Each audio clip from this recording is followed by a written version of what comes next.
Bom, turma, agora eu tô de volta, tá? Peço que vocês peguem a apostila de Psicologia da Educação 1 e que acompanhem. Qualquer dúvida, vocês registrem lá na plataforma para que a gente possa, elucidar as dúvidas e para que a gente possa também trocar os nossos conhecimentos, né? Porque não é porque eu sou professora que eu tenho a minha verdade como verdade absoluta, tá bom? A gente sempre aprende, né? Um com os outros. Quando a gente começa falando de psicologia da educação, é importante a gente refletir no que isso vai trazer, né, de benefício para a nossa formação, para o nosso tratar com o outro, né, tendo em vista que vamos lidar com vidas, então, e que são complexas, né? Cada um tem as suas histórias, os seus contextos sociais, culturais, né? Dentre outros. Então, esse nosso olhar acerca da criança é muito importante, né? Para a gente entender todos os processos e estruturas mentais, gente, desculpa, tá? E vamos lá, acompanha aí. Primeira coisa que a gente precisa compreender, né? É o que se trata o termo psicologia. Então, vamos lá. Quando a gente fala em psicologia, né, é uma palavra que vem originada do grego, que significa nada mais, nada menos do que psiché, que é a alma ou mente, é definida dessa forma. E logos, tudo que envolve logos, né, envolve estudo. Então, biologia, estudo da vida, né? E psicologia compreende-se como o estudo da alma ou da mente humana, ok? Bom, dando continuidade aí, a gente precisa entender também um outro conceito que é vamos chamar aí de prefixo, né? Psique, que nada mais é, ele diz aí, que trata os estados e processos mentais do comportamento do ser humano em todas as suas relações, né? Então, é como o indivíduo lida, né, no seu cotidiano, né, consigo mesmo, acerca do seu autoconhecimento e como eu lido com o outro, tá? Então, por isso que a psicologia tem um papel fundamental, principalmente nas questões comportamentais, né? E aí ele diz que esse aí é um dos termos, né, a serem estudados, porém existem vários outros termos, porque os gregos, quando pensaram na psicologia, né, começaram a tentar sistematizar. O que é isso, né? Começaram e se preocuparam em... quando a gente fala em sistematizar, a gente fala em organizar, né? Colocá-la de forma organizada. E é importante ressaltar também que ela vai ser concebida através do imaterial do ser humano, que nada mais é do que, quando a gente fala do imaterial, a gente vai falar aí dessa questão, né, da alma e do espírito, que vai abarcar justamente a questão do pensamento, os sentimentos, tanto de amor e ódio, como também a irracionalidade, tá? Por isso que é importante a gente estudar aí a questão da psicanálise, que ela vai trazer muito isso no seu bojo com relação ao nosso inconsciente, sabe aquilo do diabinho de um lado e o anjinho do outro, esse conflito que a gente muitas das vezes vivencia, e quando a gente está com a nossa psique equilibrada, a gente consegue, né, dar uma segurada na onda, respirar e tratar a coisa de forma consciente, ok? A questão do desejo, né? Diz que todos nós temos desejos, né? Impulsos, mas que nós conseguimos, por conta da nossa psique, nós conseguimos controlar. Coisas que, se a gente for estudar, né? Eu que sou da área de psicopedagogia, como falei para vocês, por exemplo, o Down, né, o síndrome de Down, ele tem uma dificuldade de controlar os seus impulsos e desejos, por exemplo, sexuais. Ele pode ficar ereto, ele pode se masturbar, inclusive, em qualquer hora, em qualquer momento, na frente de qualquer pessoa. Por quê? Porque ele tem uma área do seu cérebro, né, afetada por conta das alterações cromossômicas, que vai também desequilibrar a questão, né, da irracionalidade, né? Então é por isso que às vezes a gente observa determinadas pessoas com determinados comportamentos, inclusive escritos como inimputáveis, que são as pessoas que não têm os seus processos estruturais mentais ditos normais, ok? E aí fala também sobre a questão das sensações e das percepções, tá? Ou seja, a psicologia ela vai tratar de todas essas questões de estrutura mentais, do pensamento, aquilo que incomoda o indivíduo, né? Ele vai levar aí a psicologia, que vai entrar, né, com um tratamento que a gente chama de psicoterapia. E existem várias abordagens, né?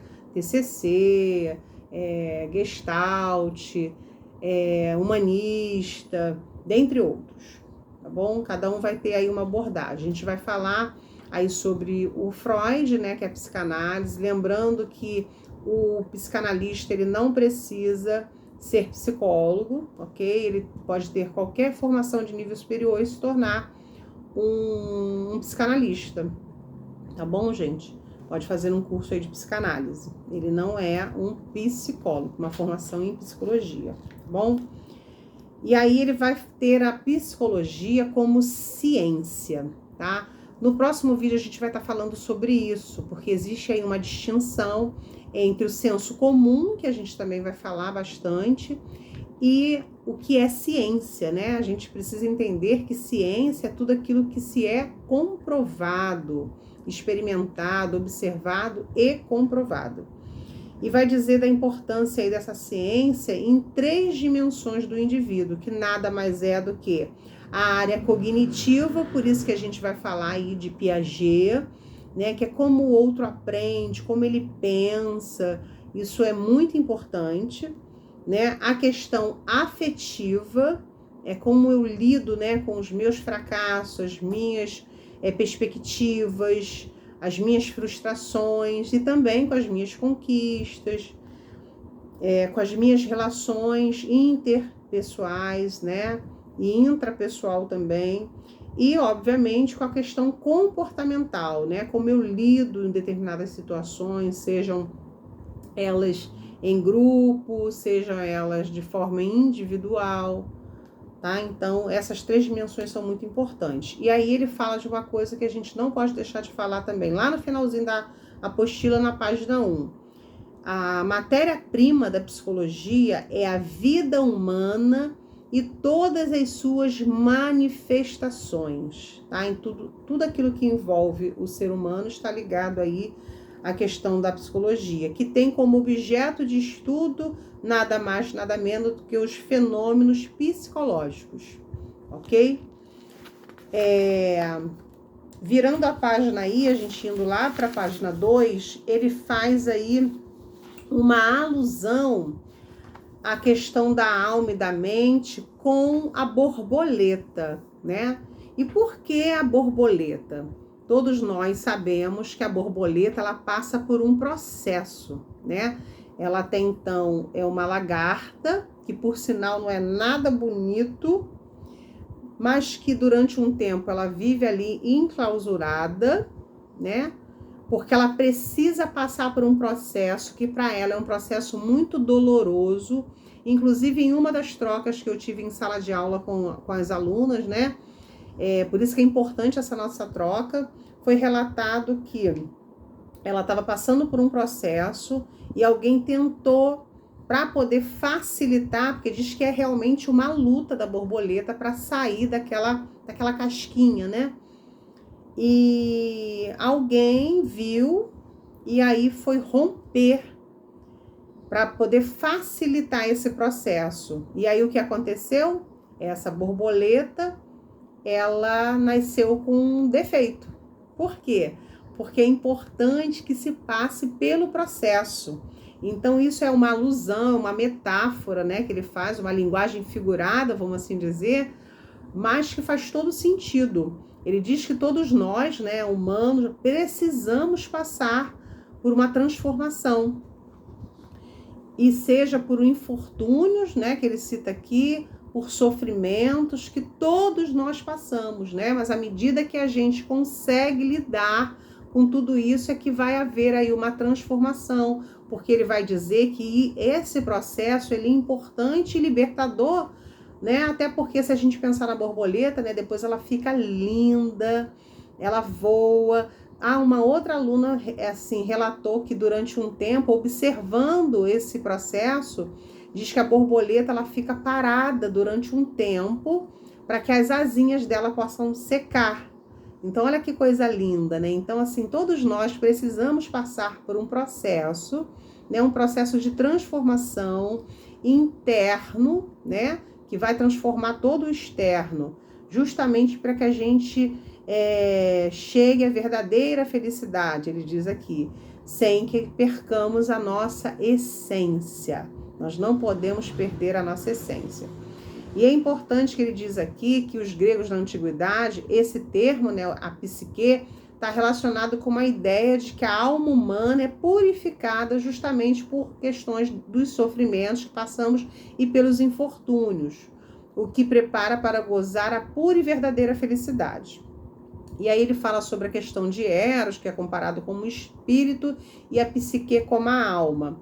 Mas é importante ressaltar que ele diz aqui, por exemplo, que apesar dessa nossa reflexão, né, e de todos os termos que são atribuídos à psicologia, é claro entender que a ciência psicológica não estuda fenômenos religiosos ou místicos ligados à alma, como, por exemplo, vida após a morte ou qualquer outro tema que seja correlato, ou seja, que seja relacionado a tudo isso, tá, gente?